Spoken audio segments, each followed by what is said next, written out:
Okay, class. So I know last week I told you we would be starting Nearpod. Please make sure that you are listening to this audio pad as I'll be reading questions, excerpts, helping you with instructions, and little things like that, just so I have more time to get to everyone if you do have questions. If you have questions, please make sure you're raising your hand and make sure that you are not just sitting. I am here to help. I am checking binders, but I am here to help. We will be learning about Native Americans. We started with Native Americans in fifth grade, and that's where we're starting with Texas history as well.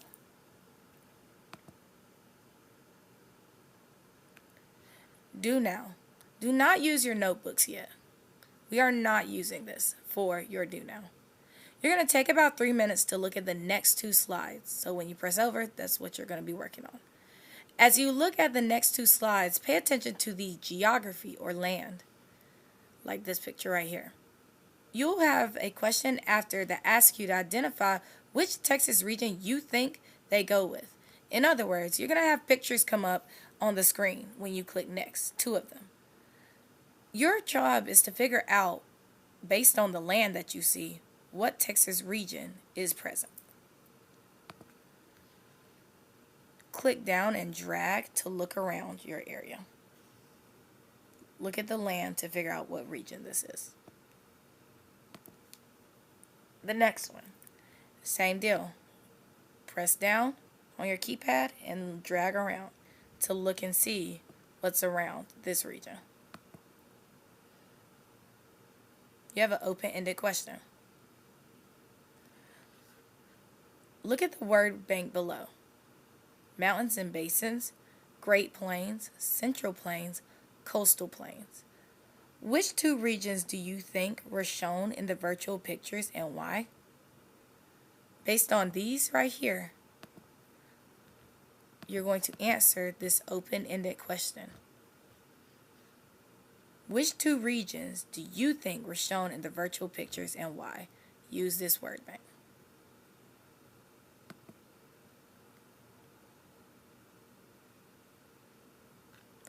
What do you already know about Native Americans? Think of life experiences and fifth grade. Nothing is not an answer. Please try. You can also record your voice here if you're not comfortable typing. Now we're using our notebooks, so please pull it out and go to your first available page after the pasting that you did on Friday. Make your page 1 look like this page below, neatly and quickly. You need all the words, numbers, and everything formatted just like this paper. The green lines stand for lines you need to draw. We do not need a ruler for this, as you have blue lines that you can use. This doesn't have to be perfect, just neat. In this top box where it says title and tribes, you're going to write these notes that are in white below. Number 1, Caddo, are Native Americans that live in the eastern Gulf. They're close to the water. Gulf is in the water, near Galveston. They use shells, stones, and things such as that to farm crops. Having a lot of food calls permanent homes. If you have food at home and you're hungry, 9 times out of 10 you're going to eat the food that's at home. So that's what the Caddo did. 2, Karankawa.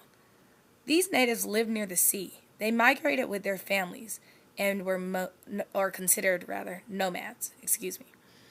They hunted and gathered because their land was marshy. So, in other words, these people had some pretty bad land. So they had to move a lot to find their food. 3, Coltecans were also nomadic because they moved in groups. They hunted and gathered in the summer and spring, but stayed in one area in the winter, where they could make small homes. This is because their land was harsh. So just like the Karankawa, the Coltecans also had very bad land. They moved around during the summer and spring, so when animals were moving, but stayed in one area for the winter because they were like, oh, it's too cold, So they wanted to stay in one place then, but they moved like Karankawa in other senses because their land was bad. You have 6 multiple choice questions. These questions are based on the notes that you just read. What Native American tribe is nomadic only?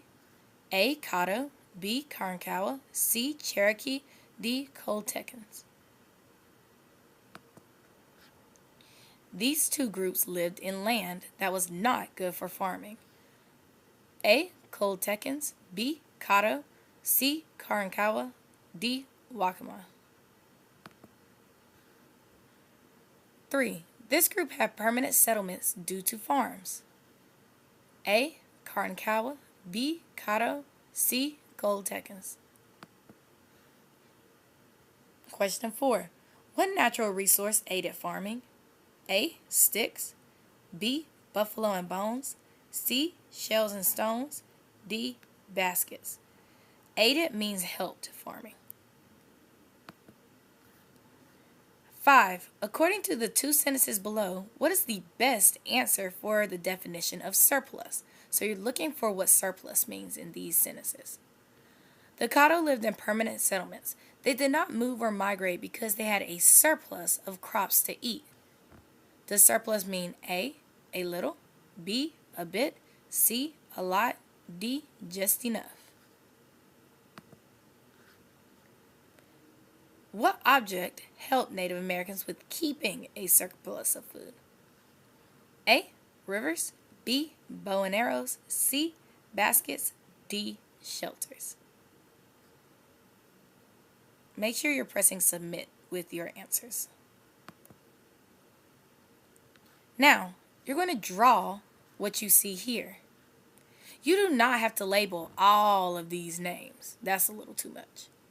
But what you do have to label is the little areas here that we talked about. So the light blue, Cohutecan, the brown, Karankawa, and the blue over here, Caddo. Those are the only things you're labeling. So first, draw Texas as best as you can in the box right here. This is tribe location. Then label Cohutecan, Karankawa, and Caddo in the tribe location box.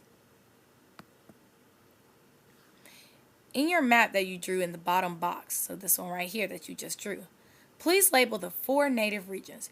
Your map should look like the one that is on the board at this point. So look at the board to help you make sure you're getting everything you need for the tribal location box.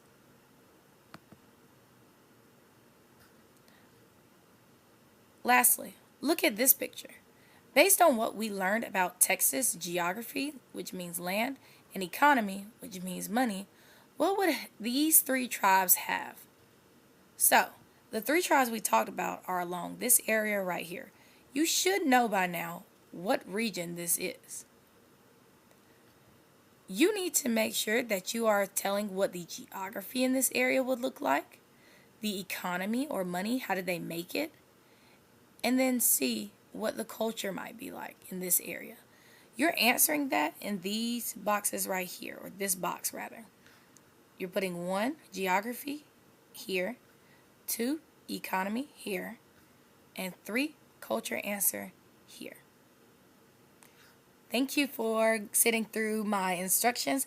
Please let me know if this was helpful. Wait, we got one more slide. LOL, not the exit ticket. No, I forgot the exit ticket. I always make a mistake, guys. Please, please, please bear with me. This is the exit ticket. Exit tickets, as you know, should always be on a level 0. You are working on the back of the page you just worked on. So this page that looks like this, flip it over, right on the back, not the next page, but on the back of this one. You're going to answer these questions right here. You do not need to write the question, so don't write this. But you do have to write the sentence stem that I provided on the board. It says, why were the Coltecans hunter-gatherers? A, they lived on lands with good soil. B, buffalo and deer were abundant. C, the environment was very harsh. Or D, other Texas Indians invaded their lands. This next question says, how did the environment of the Gulf or coastal region, coast right here, affect the people? So how did the geography or the environment affect the people that lived on the Gulf Coast or just the coastal region. Why do you think they chose to live on land with so few usable natural resources? In other words, why would they want to live on land like the coast if it didn't have a lot of good resources? Why would you want to live there? Make an inference or tell what you think. This exit ticket will be a check mark. Please make sure that you are writing in complete sentences, neat, and where I can read it. Thank you.